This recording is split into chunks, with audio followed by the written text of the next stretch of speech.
colleagues and listeners, here we are. And what a surprise. I shouldn't say what a surprise because we're all here in 2022, but what a surprise that we're still going, Stephen. And thank you for sticking with us. And thank you now for a brand new year.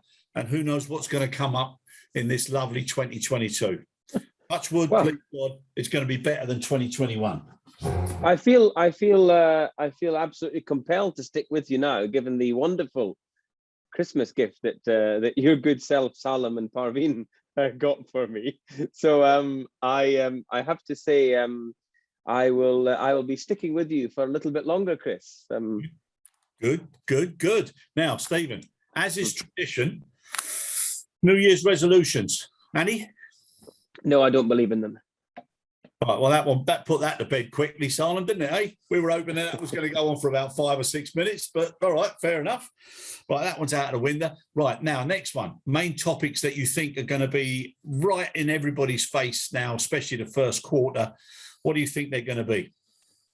Well, I think it's predominantly going to be around resources and compliance, Chris. I think, and when I say resources, I mean that is it's a broad area that not only covers the availability of people, but actually, the training, the human factors, collective agreements, pay deals, escalation, availability, terms, all sorts of stuff under that category. I think that the industry will need to take a very solid, careful look at, as we've seen in the last week. A couple of the UK large GHAs awarded massive pay deals, upwards of 8%, Chris, which is I've never seen in my time in the industry. I doubt you have, and you've got a couple of years more than me. But an 8% deal is sort of unheard of, but it's indicative of a couple of things. One is the availability of good people, and a lot of people have exited the industry, and actually to bring them back when they're moving into competing industries, whether it be in logistics or supply chain. And we've seen what's happened to those over the last few months, particularly in logistics and haulage and so on. And hauliers having to pay out 70, 80, 90 grand salaries to get drivers. So if you're appropriately licensed at an airport and earning 40k, but you can earn double that driving a wagon down the A1 every day, or up and down the A1 or on the M25, then I think that's a big challenge that the industry has got. And the second thing is just that people have sort of had their fill, and I think because of the squeeze on resources and the pressure and the availability of stuff, we have seen people work inordinately with inordinate amounts of effort, commitment and passion to keep the whole thing going, keep all those balls in the air. Yes, you can say there's restaurateurs or hospital staff or NHS staff who worked particularly hard during the pandemic. But I think those that have been left in aviation, Chris, the few that were sort of there in the operation, keeping the fires burning and the wheels turning, I think are frankly at the end of their tether, and employers have recognised that they need to pay more. Now, that will have. It's not just payment. Well, a payment is I say 90% of it, I suspect. Yeah, no, but given I'm talking about the pay deals. I mean, the pay deals are based on payment, not necessarily on broader terms, but this is fundamentally on paying people the right wage to do the job. Yeah, that's the point. But that will now have an impact, of course, on pricing. So airline pricing, airport pricing. We've seen it with Heathrow already last year. Increasing pricing, expecting to recover the cost of capital, expecting to still give the shareholders a return, and therefore passing on all these increment escalation to the passenger.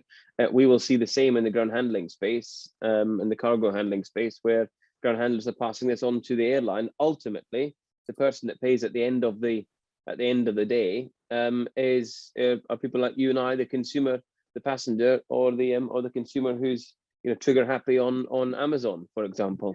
Yeah. No. So those, I think, are the main challenges that we see in the people space.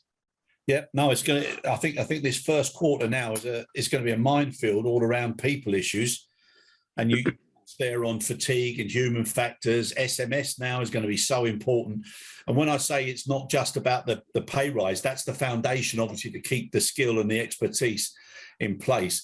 But senior managers now are going to have to look at the way they manage their people, the way they improve the capabilities of their people, the way they inspire and motivate. Oh, for sure. The way they appreciate some of the stresses and the pressures. I was talking to a couple of lads in between Christmas and the New Year, and just having a chat to them and asking how you do it, and they said yeah, but they were so busy and so knackered. And once they've got a fantastic bank balance at the end of the year, what they were saying is that they can't keep going at the pace they're going at, and even if they're earning so much overtime and extra money, they just said it's just unsustainable. What they also said, Steve, was people are starting to notice now things going wrong. Things not going as well as one would expect. So now, this first quarter, I think there needs to be an extra emphasis now on everything related to SMS, hazard identification, risk assessments, preventive maintenance, all the things that have, no matter what anybody says, been put on the back burner somewhat. For sure, and that I think is the two very much go hand in hand. Compliance, conformance, and so the whole staff resourcing piece is if you get one wrong, generally sort of the trickle down effect of that over the long term is negative and potentially damaging at a safety critical level. If you recruit the wrong people with the wrong competencies or the wrong aptitude, you'll never sort of deliver the safety and compliance outcomes that you're wanting. So really, holistically, the two very much go absolutely together, Chris. We've already seen some instance, I think, as we mentioned before Christmas, the last show before Christmas, that Britannia, so I say Britannia, it's TUI, but it still has a Britannia call sign, BY. But the TUI event in Aberdeen that the Air Accident Investigation Board had reported was there were elements of human factors linked to that, and pilot currency or recency. I think we've seen a few more of those events crop up over the last few weeks, and operators and regulators and everybody in the industry should be asking themselves now, what is it that I can do to ensure this doesn't happen in my organization? What is it that we can do collectively, to share some best practice? I was on a call yesterday with a client talking about, dare I say, Chris, training acceptance by different organizations. So validation of training content, training materials, training plans, and ultimately the training sign up from one organization to another. How do we use some of those resources across these organizations to plug some of these gaps? And in areas that you might not have imagined. I mean, the conversation I was having was not necessarily in the sort of the safety critical functions that you and I had spoken about before, but actually was in areas like resource allocation and so on, whereby you've got very strong allocators who are not necessarily sort of sitting at top of their game or top of their tree, but actually there might only be 5 or 6 of those sort of fellas in an organization, and when you lose 2 or 3 of them through COVID, what's it called, contact tracing or whatever, they're not immediately replicable. Whereas the functions that you and I have focused on before were things like safety critical functions such as pushback drivers or ramp team leaders or loading supervisors, etc., whereby there's a much bigger pool of those people. Generally, there's a much smaller pool of these sensitive critical resources in other areas. So I think we need to sort of cast the net a little bit wider than we have done historically. 100%, and it's a different way of looking at the business now. So if you look at that, like you said, resource allocators or the skills and experience pyramid, and then worst case scenario, I mean, even governments are starting to do it now because they're starting to realise something could go wrong, and now is the time and especially the focus on that and the two S's, so safety and security. And so important now. Yeah, absolutely.